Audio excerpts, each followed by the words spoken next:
I'm from Toronto, and kind of from the suburbs of it, right? And this is kind of a typical view. I went to school here, I studied design, and I love the city, I love the scale of it, and I like how you can kind of fit it all in this one shot, no matter which side of the city you're on. But I'd spent a lot of time here, and I thought I should go away. So I went here. So this is Tokyo, and I really love this shot. This is from the Mori building, and you can't actually see it like you can see Toronto all in one. You kind of have to be in it, and you can see different shots of different parts of the city. So this is Shinjuku, and it's actually right beside the kind of birthplace of PechaKucha in Tokyo. It's just next door. But also in Tokyo, when you're on the ground, it doesn't feel like that at all. It totally feels, very livable, very, the scale it's really different from Toronto. And you see this kind of thing all the time. And I got kind of really interested in these fruit trees I saw everywhere. So there's me being excited. This is a closed down, abandoned school in the neighborhood where I was living. And I went and, I was just so excited about these fruit. Maybe it's like a Japanese person who comes to Toronto and sees squirrels and is like, wow, squirrels. I was like, wow, citrus fruit. And I wanted to pick them, right? So I got permission from the city, and they let me into the school, and I went and picked them. But then I had like 200 of these fruit sitting in my living room. So I put up this poster around my neighborhood, and I said, okay, let's make marmalade with my neighbors. So there we are making marmalade. And through this, I made some friends who were kind of into the same kind of thing, just through I met them through Twitter and blogging and stuff. And we started doing this research about fruit in Tokyo. We did a lot of it. And then somehow we kind of got onto animals.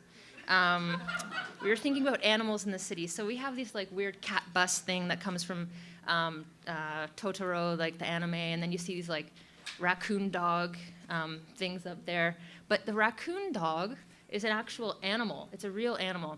And it's called Tanuki in Japanese. So what is a Tanuki, right? It has kind of 3 identities. So it's an actual animal. I've never seen the actual animal.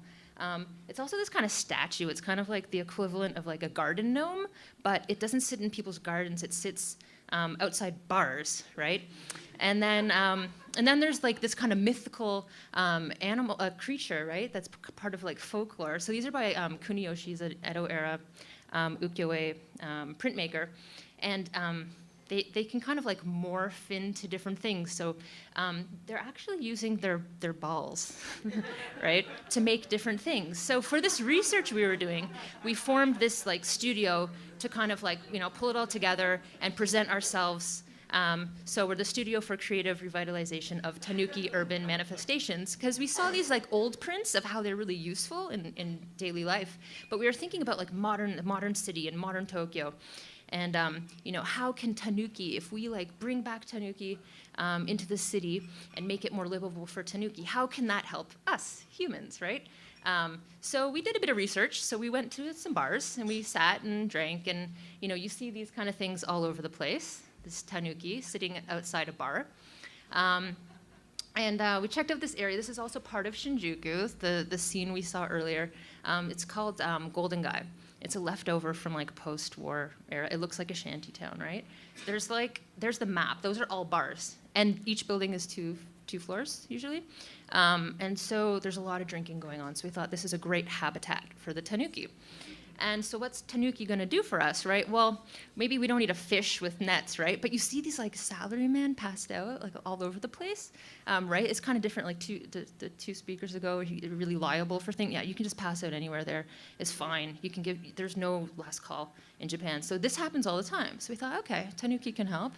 And then we got back to the fruit picking a bit. We're there's so much fruit in Tokyo, right? There's persimmons, there's citrus fruit all over the place, and we should pick them, right? So Tanuki kind of fashioned himself like a harness, and he can help get the fruit down. You have some more Tanuki helping out, to catch all this fruit. So then we sent him out into the subways, right? And we found, people, they like a little snuggle. They like a little blanket when they're taking their commute. People commute really far. It could be an hour or 2 each way every day. So people in Tokyo want to see more Tanuki. And Tanuki wants to help the people. So he kind of got into politics a bit, right? So, there's a bit of tension.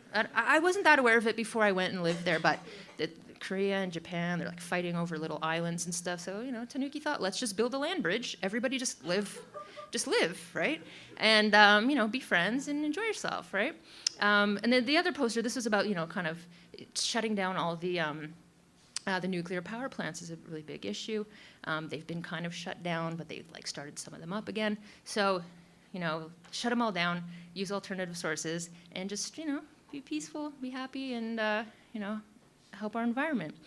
And then around, he didn't win the election, but he didn't give up. And, we had the sand tanuki, was kind of walking around, and he got a nice sack of presents, right, for people.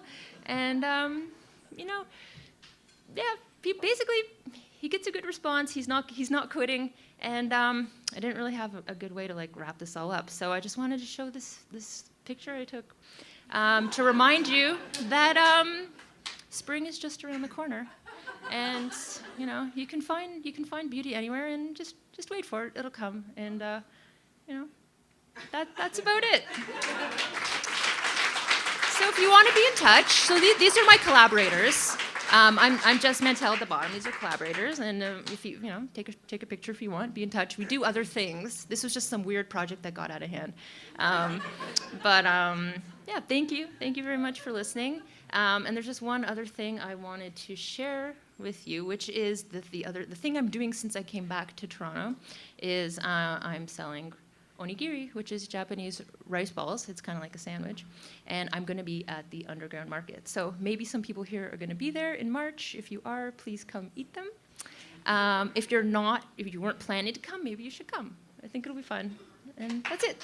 Thanks.